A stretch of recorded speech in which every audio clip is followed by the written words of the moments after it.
Hi, folks, Chris Voss here from the ChrisVossShow.com, the ChrisVossShow.com. Hey, that's all the money we have for the theme music there. So, we have a new phone from AT&T at AT&T.com. It's our good friends that have sent us the new Amazon Fire Phone. So there you have it, the Amazon Fire Phone. I didn't know.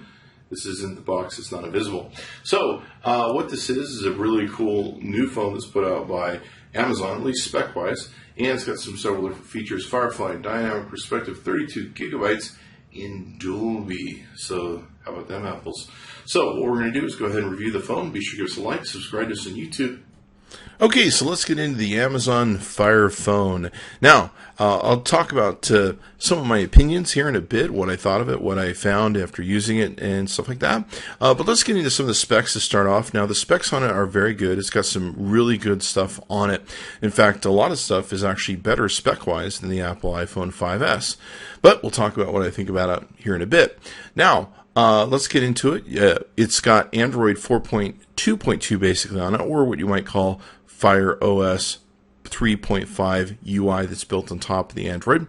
And it's, of course, an Amazon phone. It's got basically, it's called the Fire Phone. It's got dimensions of 5.5 inches in height, 2.6 inches in width, and 0.35 inches in thickness, with a 5.64 ounce weight at 160 grams.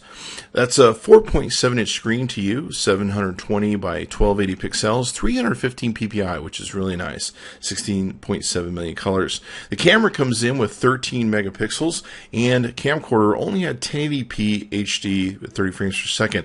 I'm surprised by this because the Qualcomm Snapdragon chip that's inside of it will do up to 4K, but I guess they didn't enable that. It's got front-facing camera of 2.1 megapixels. It's got a Qualcomm Snapdragon 800 chip in, which is pretty freaking fast right now and cutting edge for the market. Quad-core 2.2 gigahertz.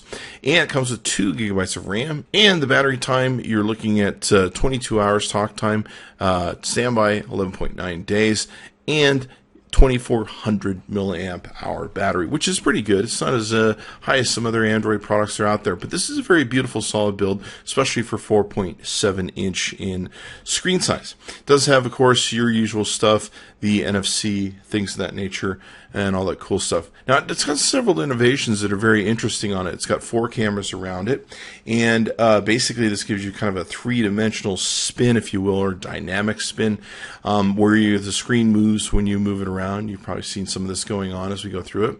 And it's got a thing called Firefly, where you can click a button on the left-hand side, and basically it will try and find products that you're looking at and find them in the Amazon store so you can do a comparison or purchase products. Of course, it's all tied to your Amazon account, so if you have Amazon Cloud or you have the Amazon Prime thing, different things where you use Amazon a lot, you can easily go in and purchase stuff using the phone. And of course, you have access to your Kindles, your audiobooks, all those great things that are kind of Amazon-based that you can get into. The camera is okay on it. We tested the camera, does a fairly good job. Not too great in low light. We weren't that impressed with the camera at all, to be quite honest with you. It did an okay job. I would say it's an okay camera.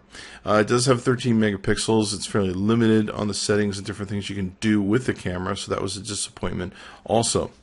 I definitely wouldn't buy this phone for the camera. It's interesting they put so much work into having that 3D dynamic experience and 4 cameras in the thing, but they just didn't really put a good camera in the phone. So there was that. The App Store is okay. There's not a lot of apps in it. It's really incredibly limited. On the UI that they have for the Firefly, it definitely is a good UI, but I just feel like it's a rejected BlackBerry UI. I wasn't that impressed with it. I wasn't that excited by it. It's just got sliders from left to right, and of course you can page up and down through the apps in the center. It just really felt like bad BlackBerry code. Using apps that are on it, there is a bit of delay. You can tell that it definitely, for some reason, is much slower on the UI. I don't know why. It's got a super fast processor. It's running on Android 4.2.2, but it's, of course, built on top of it. So who knows what happened. And, of course, there's a lot of stuff going on here, a lot of work going on where you have 4 cameras watching you at all times, rotating the screen and everything else. I'm sure that has an effect on speed. of the processor and what's going on. You can see here some lag times between opening up Facebook and other things that aren't cached in, and just getting through those things. It's pretty interesting. Even Flipboard, you can see there's a bit of a lag to get into stuff. Overall, I was very disappointed in the phone. It certainly expected to be better. Given the specs and hardware that it had, I expected it to do well.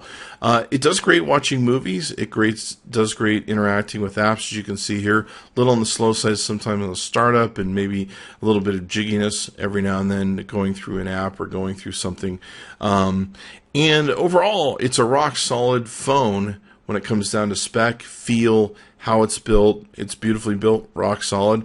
But just the UI is just something that I don't find appealing. The limited engagement of apps are almost worse than what you have with the Windows Mobile. You almost have better apps on Windows Mobile. At least you have Instagram.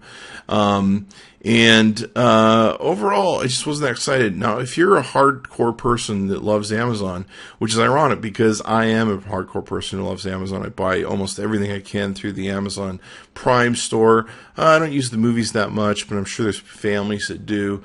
It's certainly much cheaper that way than Netflix. The music, I don't know. I'm trying to load the music here. You can see where we're going around. Now, to give it the benefit of the doubt here, I've never loaded the music on this phone before, and we are at the end of the Wi-Fi range, so that's probably why it's going in a circle. It's probably setting up for the first time. So, all in all, it's a rock-solid phone, but I wouldn't recommend buying it unless you really, really, really, really, really are an Amazon customer and really want this phone. Knock yourself out. But from the most part, what we've heard and seen, not a lot of people like the phone anyway. It's very sad, and I hope that they do something better next time or improve the UI to make it more interesting and cool. Anyway, be sure to give us a like, subscribe to us on YouTube. We'll see you next time.